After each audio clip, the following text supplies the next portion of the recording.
Everybody talks about how cheap a Tesla is to run. No gas, no oil changes, just plug it in and glide past the fuel pumps feeling smug. And a lot of that is true, but there is a whole second layer of costs that nobody mentions at the dealership, and that the cheerful cost per mile videos quietly skip over, and those are the ones that catch new owners off guard months later when the bill shows up. And to be clear, most of these are not unique to this one brand. Heavy, fast, technology-packed cars tend to share them. But they are very real, they are bigger than people expect, and almost nobody lays them out honestly before you sign, so that is exactly what I'm going to do. So this is the Honest Field Guide, 9 real costs of owning a Tesla that nobody warns you about, with current numbers, so that you can budget for them now instead of being ambushed later. None of this is meant to talk you out of the car. It is meant to make sure that 6 months in, you are still happy you bought it, because nothing on this list surprised you. I am going to give you the real numbers as they stand right now, walk each cost from the everyday ones to the rare but scary ones, and hand you a simple fix for every single one. Let's go through them. Number 1. Tires. This is the sleeper cost that quietly eats Tesla owners alive, and almost nobody sees it coming. Here is the problem. These cars are heavy because the battery weighs a lot, and they make instant, brutal torque the moment you touch the pedal. Heavy plus torque equals tires that wear out fast, faster than most people have ever experienced on any car they owned before. As a rule, electric cars chew through tires noticeably faster than a comparable gas car, and the tires they need cost more too, because they are special, low-noise, low-resistance designs. On a regular Model Y, you might be buying a fresh set every 25 to 35,000 miles at somewhere around $900 to $1,500 a set, plus alignment. Step up to a performance version on the big wheels, and you could be replacing them as often as every 15 to 20,000 miles at closer to $2,000 or more a set. Over the life of the car, tires can quietly become one of your single biggest running costs. The fix is to protect them. Rotate them regularly, keep your alignment in check, keep your pressures right, and go a little easier on those neck-snapping launches, as fun as they are. Your tires and your wallet will last a lot longer. To give you a concrete sense of the gap, on a performance version driven hard, the tire bill over 100,000 miles can end up several times what you would pay on a similar gas crossover. Rotating them on a regular schedule, roughly every 6,000 miles, is the single cheapest habit that buys you the most extra tire life, so put it on the calendar and actually do it. Number 2. The home charger, and specifically the installation. Everyone budgets for the car. Almost nobody budgets properly for the thing that makes home charging actually work. To charge quickly and conveniently at home, you want a proper wall charger on a dedicated high-power circuit, and while the charger unit itself is not crazy expensive, the installation can be. You are paying an electrician, possibly to run a new heavy circuit from your electrical panel to your garage or driveway, and if your panel is older, smaller, or far from where you park, that job can balloon.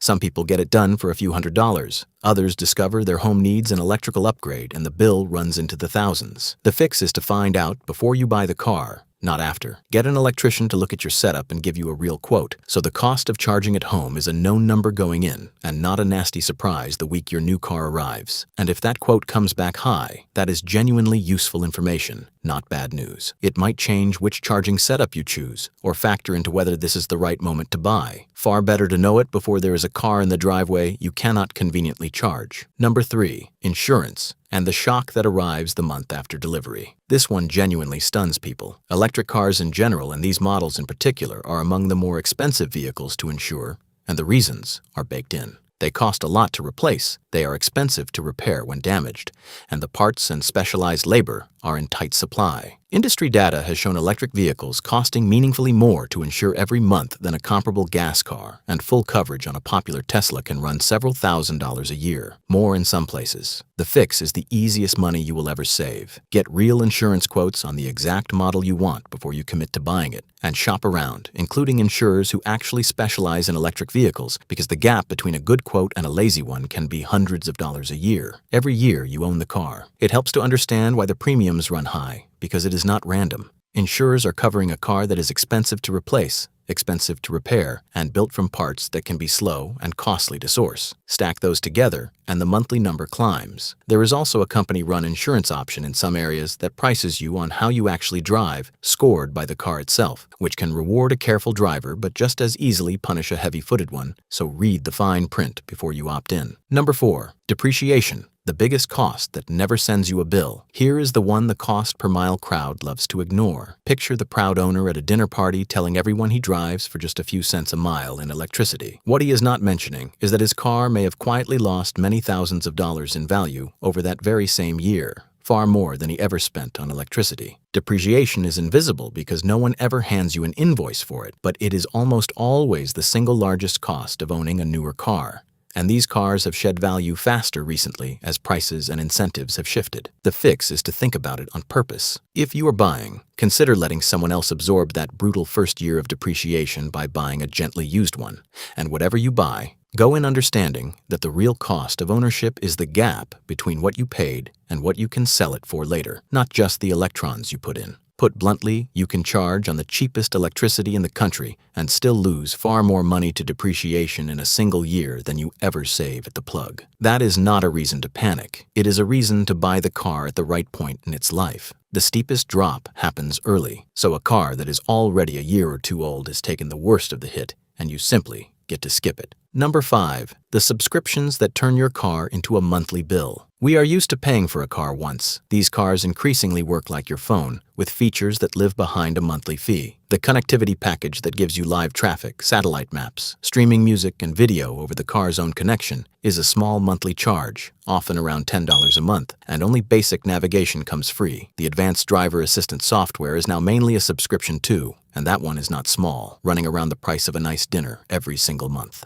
None of these are scams, and you may happily pay for them, but the fix is to add them up honestly. A few small monthly fees do not feel like much on their own, but stretched across years of ownership, they quietly become real money. So decide which ones you actually use and value, and turn off the ones you do not. Run the simple arithmetic once. A small monthly fee times 12 months times the years you plan to keep the car can add up to a surprising lump sum, easily more than a set of those tires we just talked about. That does not mean do not pay it. It means pay for it on purpose, knowing the real total instead of letting it quietly tick away in the background forever. Number 6. Charging away from home, which is not the bargain people assume. The dream is that you charge for pennies in your garage overnight, and if you can do that, wonderful. It really is cheap, but life is not always that tidy. When you rely on the fast public chargers, especially on road trips or if you cannot charge at home, the price per unit of energy is much higher than your home electricity rate, and a single fast charge can cost a meaningful chunk of money rather than pennies. There is also a sneaky extra charge that catches people. Once your car is done charging at a busy station, if you leave it plugged in and parked, you can be charged an idle fee for every minute you hog the spot, which climbs the longer you sit there. The fix is to make home or workplace charging your default whenever you can. Treat the fast chargers as the road trip tool they are, and the moment your car is done at a busy charger, move it so you never pay a cent in idle fees. It is also worth knowing that home charging itself can be cheaper at certain hours because many electricity plans charge less overnight, so setting the car to charge in those off-peak hours can meaningfully lower the cost of every mile. The owners who pay the least are the ones who charge at home, overnight, on a smart schedule,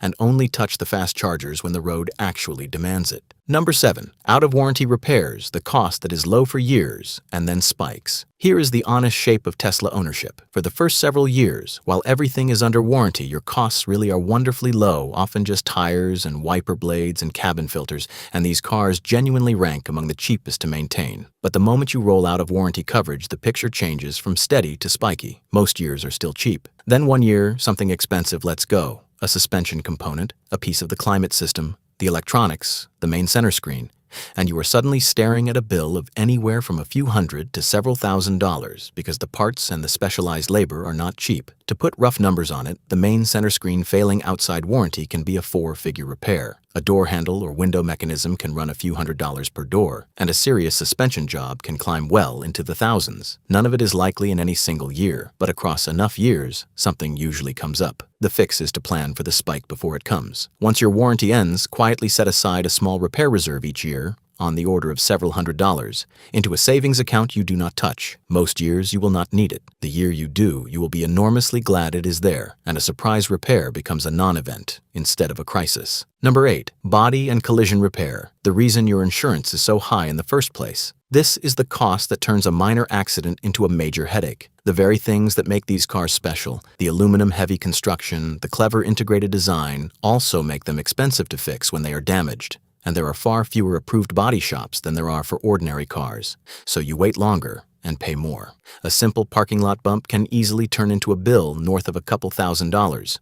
A more serious structural hit can run so high that the insurer decides to write the whole car off rather than repair it. There is even a small sting hiding in something as routine as a cracked windshield. because on these cars, the camera system behind the glass has to be recalibrated after the replacement, adding several $100s to a job you thought was simple. The fix is partly about prevention, drive with a little extra space, protect the high-impact areas, and partly about coverage, choosing a deductible you could actually afford to pay if the worst happens, rather than a sky-high one that saves you a little each month and wrecks you on the day you need it. And brace for the wait. With fewer shops qualified to do the work, getting an approved repair done can take longer than you would expect, sometimes weeks, which is its own hidden cost when you are paying for a rental or going without your car in the meantime. Number 9. The battery, the scary line item you will probably never pay, but should understand. Let's end with the one that lives in every new owner's nightmares, the cost of replacing the big battery. So here is the honest truth, in both directions. The reassuring part. The battery and the drive system are covered by a long warranty, typically 8 years and a high mileage limit, and the company guarantees the battery will keep a minimum share of its capacity over that time, commonly a floor of around 70%, and if it drops below that within the covered window, that is on them, not you. Most owners never pay for a battery, because these packs are built to last the life of the car. The sobering part.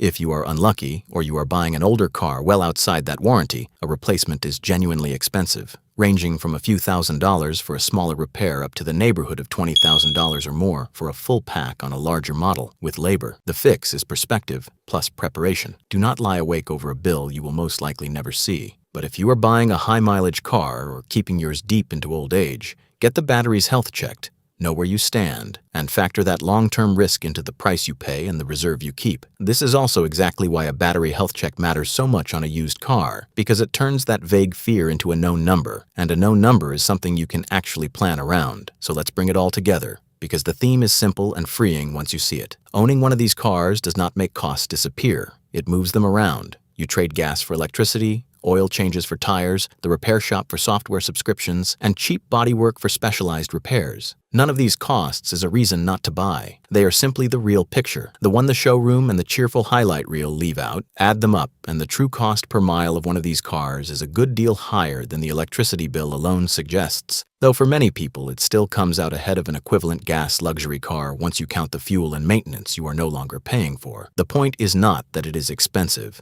The point is that you should know the whole number, not just the flattering half of it. Budget for the tires. Price the charger install before you buy. Get the insurance quote up front. Respect depreciation as the biggest invisible cost. Add up your subscriptions, honestly. Keep home charging your default and dodge the idle fees. Build a small repair reserve for the day the warranty ends. Carry a deductible you can actually afford. And understand the battery risk without losing sleep over it. Here is what I really want you to take away. The happiest Tesla owners are not the ones who paid the least. They are the ones who were never surprised. They knew the tires were coming. They had the charger sorted. They had budgeted the insurance, and so the car got to be exactly the joy they hoped for, instead of a series of small financial ambushes. Knowing these 9 costs in advance is the entire difference between loving your car and resenting it. Go in with your eyes open, and you get to just enjoy the drive. That is the whole goal here. Not fear, just clarity. A car you can afford with confidence is a car you actually get to enjoy. If this was helpful, I would love to know in the comments which of these costs caught you by surprise, or if you are still shopping, which one you had not thought about yet, because we all budget smarter when we compare notes. And if you want more straight, no spin guides to owning one of these cars without the nasty surprises, consider subscribing, and I will see you in the next one. Take care and drive happy.